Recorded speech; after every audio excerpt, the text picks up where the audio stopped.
Un choque siempre es un problema. Pero algunos clientes han decidido sacar algo positivo de un siniestro.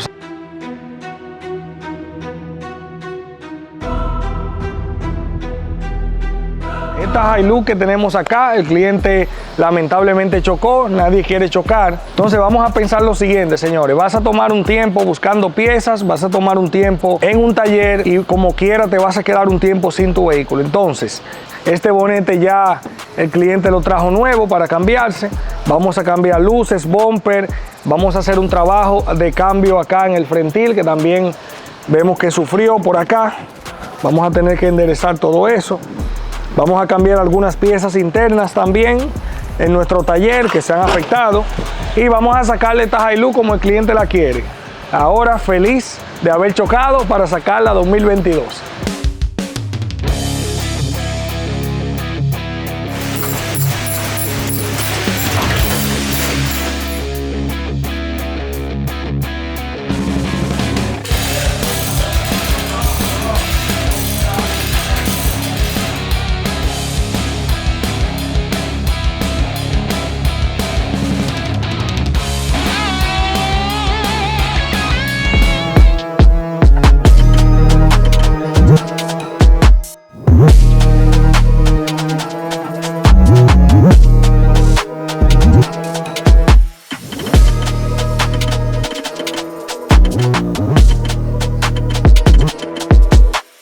Este fue el resultado de llevarse de los consejos de Nox RD.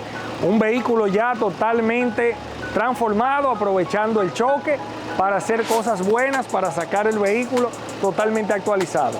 Vamos a enseñarle, aparte del cambio que le hicimos del frente completo, quiero enseñarle un poquito la parte del frentil para que vean que eso quedó nuevo de fábrica, como si nunca tuviese ningún choque. Vamos a enseñarle esta parte de acá, para que veamos cómo quedó, señores.